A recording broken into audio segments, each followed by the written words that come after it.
importante porque es lo equivalente a lo que teníamos en varios países que la doctora María Soledad hizo referencia, que son la reforma como se hizo en Chile fue, y como se hizo en Perú también, fue la unificación del sistema de aseguramiento social para obreros y el aseguramiento social para empleados. Lo que han hecho estos sistemas es que juntaron estos dos sistemas también, pero tiene un sistema de aseguramiento para los pobres. Y entonces todos los cambios que están en estos sistemas es a la unificación de todos los sistemas de aseguramiento público. Aquí hay otras características del sistema en cuanto a cuál es la tasa de contribución que se hace, pero la conclusión general es que cualquiera sea el sistema, una parte viene de contribuciones, otra parte viene de impuestos, y todos estos son sistemas de salud de cobertura universal. ¿Qué sabemos acerca de cuánto cuestan estos sistemas de cobertura universal que ya hemos observado en estos países de la región? Y lo que estamos encontrando, lo que han encontrado estos colegas, les digo, toda esta información, hay un sitio que se llama the European Observatory of Health Policies and Systems, el Observatorio Europeo de Políticas y Sistemas de Salud. Está en el London School of Economics, en la Escuela de Economía de Londres, con la oficina regional de OMS en Europa, y todas estas publicaciones están disponibles en el web, simplemente se pueden bajar, está toda esta información disponible. Pero lo que quería llamar la atención es cuánto cuestan estos sistemas de aseguramiento público y cómo los comparamos con los sistemas que son básicamente sistemas basados en impuestos o Sistema Nacional de Servicios de Salud. Y aquí también a nivel internacional es una diferencia entre dos tipos de sistemas de servicios de salud. Uno es el tipo inglés, que es básicamente el sistema inglés como se conoce de un solo sistema que da cuenta del 90% de lo que es el gasto nacional en salud en Inglaterra, versus los países nórdicos, donde está Noruega, Finlandia, que tiene un sistema en los cuales hay una descentralización muy grande de lo que es el Sistema Nacional de Servicios de Salud. Lo equivalente sería a la centralización del Ministerio de Salud aquí, pero con un nivel de cobertura mucho mayor de lo que se está haciendo, que se maneja a nivel de gobiernos regionales, gobiernos provinciales, gobiernos municipales. Pero lo que sabemos es que los sistemas de cobertura universal basados en aseguramiento cuestan un poquito más de lo que cuestan los sistemas de prestación directa de servicios de salud. Y independientemente si sean los países nórdicos, sean los países, todos los países que tienen sistemas de servicio de salud, siempre cuestan un poquito más. ¿Cuál es la otra cuestión que sabemos? ¿Cuál es la otra característica que sabemos? O sea, estamos hablando de gasto nacional en salud, alrededor del 8% del Producto Interno Bruto de los dos sistemas. Son promedios, pero estamos alrededor del 8.1 en un caso, estos datos, 8.7 en el caso de los sistemas de aseguramiento, 7.5% en el caso de los sistemas de servicios de salud. ¿Qué sabemos de la composición público-privada de este gasto que va con la primera conclusión que les había planteado en el sistema? La otra observación que tenemos es que en los sistemas de aseguramiento universal, 71% del gasto es gasto público. El 29% es gasto de bolsillo, que incluye gasto de bolsillo directo y sistema de aseguramiento. En los sistemas que son financiados con fondos de impositivos, estamos hablando de 20%. Y cuando uno mira esto a nivel de países, encuentra cuál es la importancia del gasto de bolsillo en estos distintos tipos de países. ¿Cuál es la primera lección que sacamos de esto para compararnos nosotros de América Latina? Y es que en la mayoría de países de cobertura universal, no solamente por cuestiones de financiamiento, sino por cuestiones de equidad, el gasto de bolsillo es menor o alrededor no más del 20% de lo que es el gasto nacional en salud. Y la razón también es bien clara.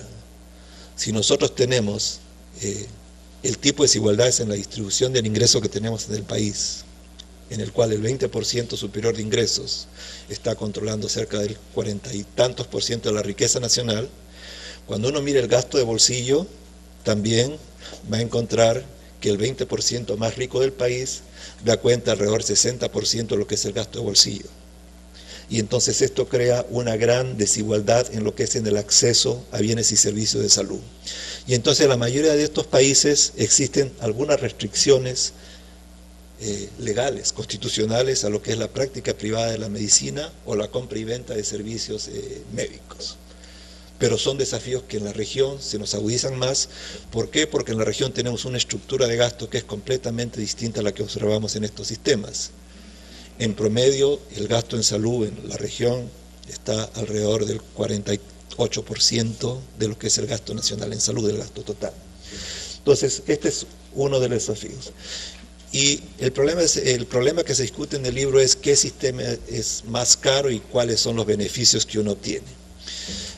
Y aquí lo que hicieron fue poner cuáles son los sistemas nacionales de servicios de salud, cuánto gastan, y esto está en gasto per cápita, en paridad del poder de compra.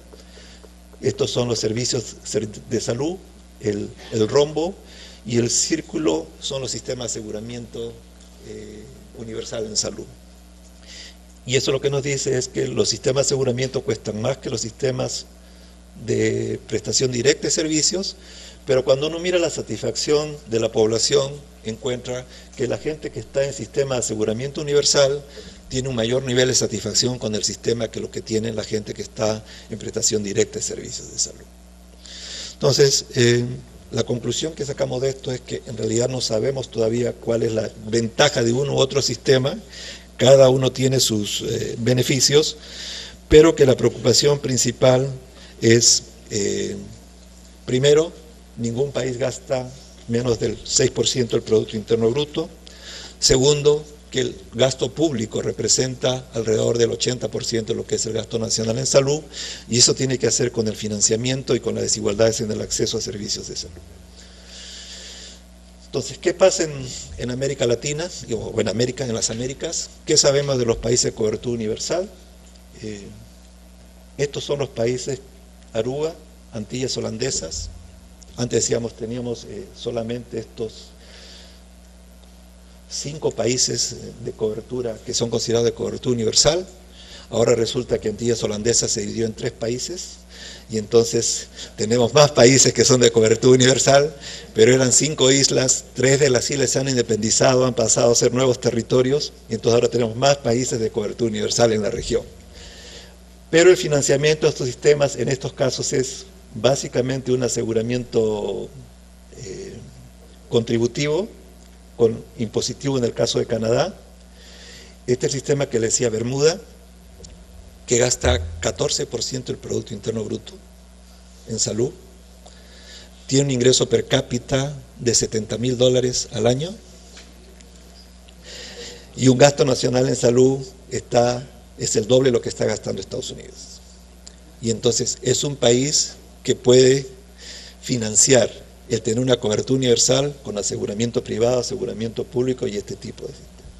Entonces les planteo esto como reflexión porque queremos ver dónde estamos nosotros en la región en términos de sistemas de salud y cuáles son los desafíos que tenemos, porque este mensaje que nos dio el ministro al comienzo, de que este programa de aseguramiento universal no es un objetivo de corto plazo, es una cuestión de mediano y largo plazo que requiere un pacto social, que no es solamente una cuestión de mejorar la eficiencia del Ministerio de Salud o coordinar con la Seguridad Social o con las Fuerzas Armadas, no, requiere una visión de país en el cual uno está planteando un sistema de salud de cobertura universal que tiene implicaciones fiscales para la movilización de recursos.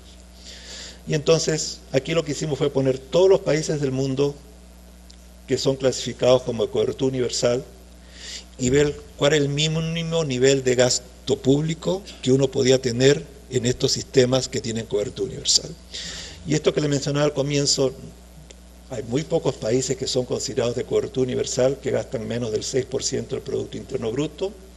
Estaba España, estaba Luxemburgo, estaba Cuba, y le digo estaba Finlandia, y son los países que tienen cobertura universal en los cuales el gasto público es un poquito menos o alrededor del 6% del Producto Interno Bruto.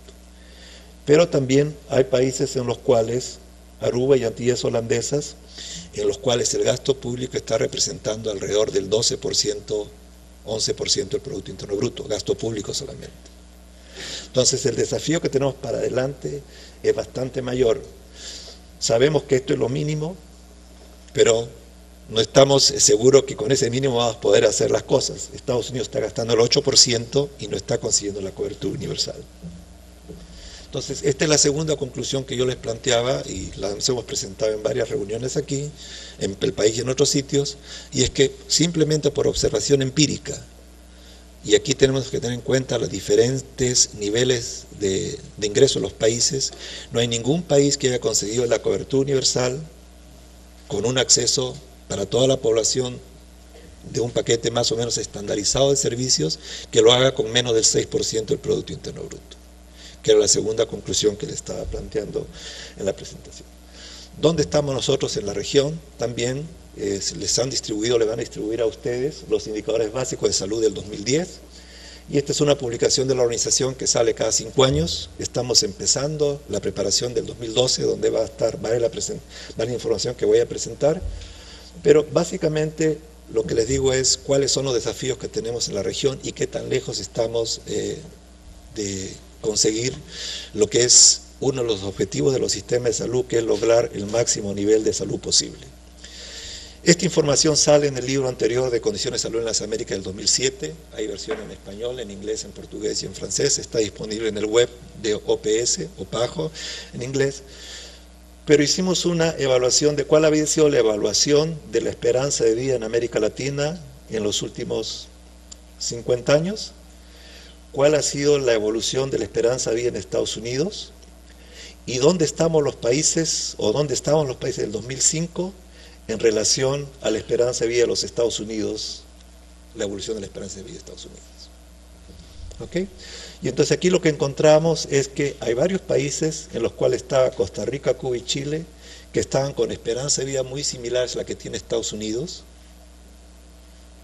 O sea, no había diferencias importantes. Pero tenemos varios países que estamos muy por debajo de ese nivel de esperanza de vida. ¿Okay? Y hay dos cuestiones que son tremendamente importantes para lo que es el problema de financiamiento de los sistemas de salud. Por primera vez en la historia de la humanidad, en el siglo pasado, hemos tenido las ganancias en esperanza de vida de la población que hemos observado. Solamente ha sido en los últimos 100 años que se ha prácticamente duplicado la esperanza de vida de la población. Y cuando se plantearon los sistemas de protección social o seguridad social, estamos con esperanza de vida de 50 años, 60 años como máximo, y ahora estamos con esperanza de vida de 80 años. Y el problema principal del financiamiento tiene que ver cómo vamos a financiar el consumo no solamente de pensiones, sino de salud cuando llegamos a la tercera edad, donde vienen los gastos más. O sea, este incremento en la esperanza de vida incrementa los costos de lo que es la atención en salud, y el día de mañana vamos a hablar un poco por qué eso es fundamental para la cuestión del financiamiento, pero la idea es que hay países que estamos muy por debajo de lo que han conseguido otros países. Y la pregunta ¿es esto un problema de nivel de ingreso en los países? ¿Es un problema del sistema de salud? ¿Qué es lo que está explicando por qué estos países como Haití o Bolivia están con esperanza de vida donde estaba Estados Unidos en los años 40 o donde estaba la región de América Latina en los años 60? ¿Qué cosa es lo que hace que estos países no consigan esos niveles de vida? Y en realidad no sabemos todavía cuáles son esas razones, pero lo que hicimos aquí fue poner el nivel de ingreso per cápita en los países, y esta línea azul nos dice cuál es el mayor nivel de esperanza de vida que uno podría conseguir, que hemos observado con el nivel de ingreso de esos países.